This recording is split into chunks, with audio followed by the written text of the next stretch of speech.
জাবালে নূর পবিত্র কাবা শরীফ থেকে মাত্র 2 মাইল দূরে অবস্থিত। এর নাম হেরা গুহা হলেও বিশ্বব্যাপী জাবালে নূর বা জাবালে হেরা নামেই বেশি পরিচিত। জাবালে নূর অর্থ হল নূর বা আলোর পাহাড়, কেননা এ পাহাড়ই আল্লাহর পক্ষ থেকে হযরত মুহাম্মদ সাল্লাল্লাহু আলাইহি ওয়াসাল্লামের উপর সর্বপ্রথম বরকতময় আলোকিত কুরআন মজিদ নাজিল হয়েছিল, যা শুধু মুসলিম উম্মাহ নয় বরং বিশ্ব মানবতার জন্য নূর বা আলো। সে কারণেই এ পাহাড় বিশ্বব্যাপী জাবালে নূর নামেই পরিচিত। এই গুহায় হযরত জিবরাইল আলাইহিস সালাম সর্বপ্রথম প্রিয় নবী হযরত মুহাম্মদ সাল্লাল্লাহু আলাইহি ওয়াসাল্লামের কাছে কুরআনের বাণী নিয়ে এসেছিলেন, আর এখানেই বিশ্বনবী হযরত মুহাম্মদ সাল্লাল্লাহু আলাইহি ওয়াসাল্লাম ধ্যানে মগ্ন থাকতেন। এ পাহাড়ে ওঠা একদমই সহজ ছিল না তখন।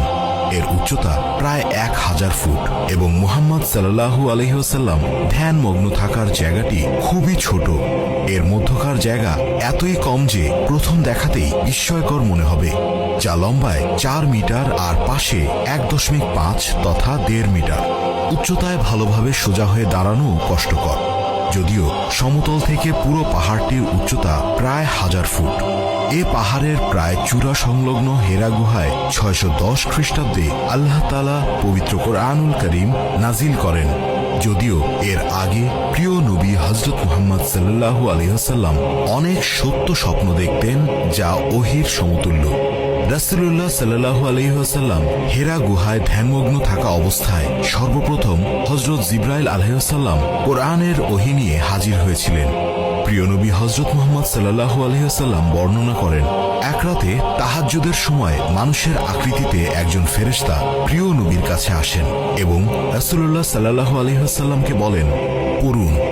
উত্তরে রাসূল সাল্লাল্লাহু আলাইহি ওয়াসাল্লাম বলেন, আমি পড়তে জানি না। তারপরও ফেরেশতা তাকে আরো 2 বার পড়ার অনুরোধ করেন। সে 2 বারও প্রিয় নবী জানালেন, আমি পড়তে জানি না। শেষ পর্যন্ত ফেরেশতা হযরত জিবরাইল আলাইহিস সালাম কোরআনের 96 নম্বর সূরা আল আলাকের প্রথম 5 আয়াত পাঠ করেন। পাঠ করুন আপনার পালনকর্তার নামে, যিনি সৃষ্টি করেছেন মানুষকে জমাট রক্ত থেকে। পাঠ করুন আপনার পালনকর্তার নামে, যিনি মহান দয়ালু, যিনি কলমের সাহায্যে শিক্ষা দিয়েছেন মানুষকে যা সে জানত না। এ ছিল প্রিয় নবী হযরত মুহাম্মদ সাল্লাল্লাহু আলাইহি ওয়াসাল্লামের প্রতি হেরা গুহায় প্রথম ওহী।